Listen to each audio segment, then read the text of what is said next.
Synergies का concept क्या बोलता है कि अगर दो कंपनी आपस में मर्ज होती है तो उनको what we do in accretion और डायल्यूशन मॉडल। इसके अलावा फिर प्रोफॉर्मा स्टेटमेंट रहती है। हम एक लेट मी टेल यू कि ये सब टॉपिक्स थोड़े से टेक्निकल है एंड क्योंकि इनको याद रखना आपके लिए मुश्किल हो सकता है, we have provided all the notes.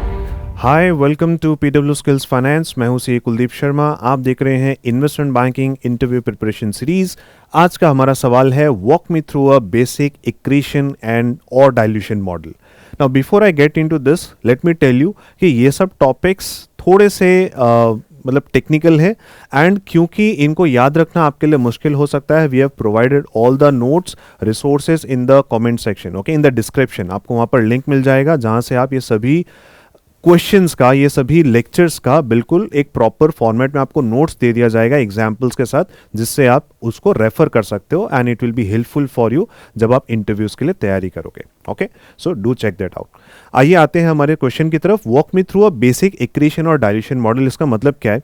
जब भी हम मर्जर्स एंड एक्विजिशन की बात करते हैं तो वहां पर एक एक्रीशन या डायल्यूशन मॉडल बनाया जाता है ये चेक करने के लिए कि अगर कंपनी ए कंपनी बी को एक्वायर करती है तो एक्विजिशन के बाद कंपनी ए की जो अर्निंग्स है वो बढ़ जाएगी या घट जाएगी। अगर वो बढ़ जाती है तो हम उसे बोलते हैं एक्रीशन मॉडल, और अगर अर्निंग्स गिर जाती है तो हम उसे बोलते हैं dilution. Okay, so let us see a situation. अगर मैं कंपनी ए की बात करूं जो कि यहां पर एक्वायरर का काम कर रही है, जो एक्वायर कर रही है किसी दूसरी कंपनी को, इस कंपनी की जो नेट अर्निंग्स है वो मान लेते हैं 1000 करोड़ की है, और इस कंपनी के पास अभी जितने शेयर्स हैं that is let's say 100 crore shares. तो इस कंपनी का अभी करंट में ईपीएस क्या होगा? वेरी सिंपल, 10 रुपए का ईपीएस है, राइट? पर शेयर ये कंपनी अपने शेयर होल्डर्स के लिए 10 रुपए की अर्निंग कर रही है। Now let's say this company acquires company B. Company B क्या हो गई यहां पर? ये हो गई टारगेट कंपनी। टारगेट कंपनी की हम अर्निंग्स यहां पर अज्यूम कर लेते हैं कि ये वाली जो कंपनी है ये भी 500 करोड़ कमाती है। अब इस कंपनी को अगर हम खरीद रहे हैं तो हमें एक यहां पर प्राइस पे करना पड़ेगा, right? We will have to calculate the purchase price consideration कि हम इस कंपनी को कितने में खरीदेंगे। Okay, so that's again a very detailed calculation।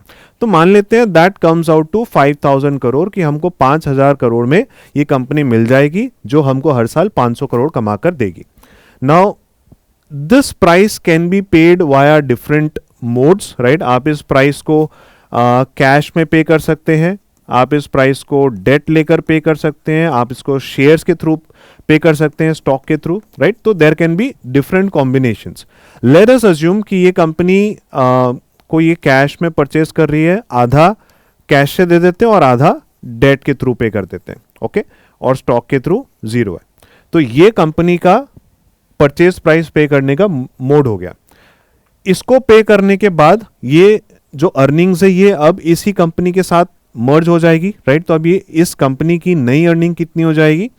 1500, right? Total number of shares कितने हैं? इन्होंने नए शेयर्स तो इशू किए नहीं है, तो नंबर ऑफ शेयर्स एक्विजिशन के बाद इतने ही रहेंगे, दैट विल बी 100 ओनली। पर एक चीज और है, अब ये कंपनी को हमने खरीदा है तो यहां पर जो टोटल अर्निंग्स है ना, इसमें कुछ प्लस माइनस होगा। जैसे कि इस पर्टिकुलर कंपनी को खरीदते वक्त जो फाइनेंसिंग स्ट्रक्चर था हमारा, उसमें डेट आ रहा है, तो डेट हमारा इस कंपनी को एक्वायर करने का अलग से खर्चा हो गया, राइट? तो मान लेते हैं वो 10% पे हमने ये फाइनेंस उठाया था और हम यहाँ पे 250 रुपए का एक इंटरेस्ट बर्डन यहाँ पर फेस कर रहे हैं। तो ये इंटरेस्ट मेरी इनकम को कम कर देगा, यस? तो वो इनकम मेरी कम हो गई। फिर इसके अलावा एक कॉन्सेप्ट होता है सिनर्जीज का, राइट? जो मैं दूसरे लेक्चर में डिस्कस कर रहा हूं। सिनर्जीज का कॉन्सेप्ट क्या बोलता है कि अगर दो कंपनी आपस में मर्ज होती है तो उनको 1 + 1 2 नहीं होगा, वो 1 + 1 2 से कुछ ज्यादा ही होगा। मतलब दोनों की मिलाकर जो अर्निंग्स होगी that should be more than their existing earnings individually.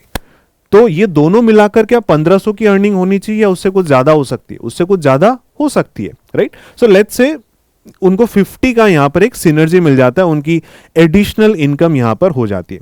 तो ऐसा करने से इस कंपनी की फाइनली इनकम कितनी निकल कर आएगी? 1500 में से 250 चले गए तो 1250 हुआ, 1250 में और 50 जुड़ गए, मतलब 1300 रुपए की यहां पर इनकी फाइनली अर्निंग निकल कर आती है, right. So this should be the earnings of the company. Shares अभी भी इनके पास 100 ही है। तो अब कंपनी की जो नई ईपीएस है वो कितनी हो जाएगी? नई EPS will be 1300 divided by 100 shares, so that comes out to 13।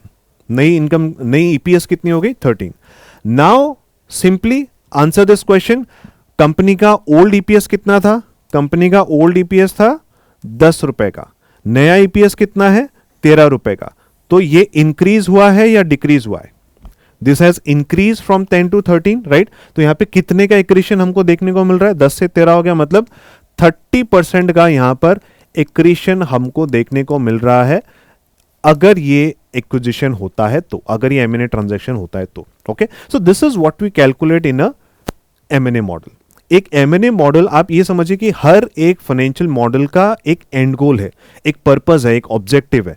एक एमएनए मॉडल का क्या पर्पस होगा? यही पर्पस है, ये जानना कि अगर ये एक्विजिशन होता है तो ये एक्विजिशन करने वाली कंपनी के लिए फायदेमंद है या नुकसान है। ओके, मतलब या उनके लिए नुकसान होने वाला है। So this is what we are checking कि भैया एक्विजिशन करने के बाद मेरी अर्निंग अगर बढ़ जाती है तो मेरे लिए फायदेमंद है, right. It's an accretive model.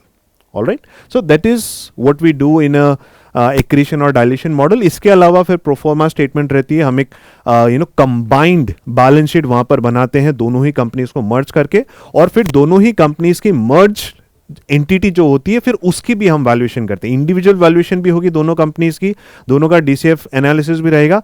उसके साथ साथ वहां पे फिर हम एक प्रोफॉर्मा स्टेटमेंट में कंबाइंड बैलेंस शीट की भी, कंबाइंड कंपनी की भी हम वहां पर वैल्यूएशन करते हैं, राइट। एंड फिर ये सब कैलकुलेशंस रहेंगी, and that is what we do in an M and A model. Alright, I hope that is that makes things clear for you. अगर कोई कंफ्यूजन आपका रहता है तो आप डाउट में पूछिए, I will be happy to answer.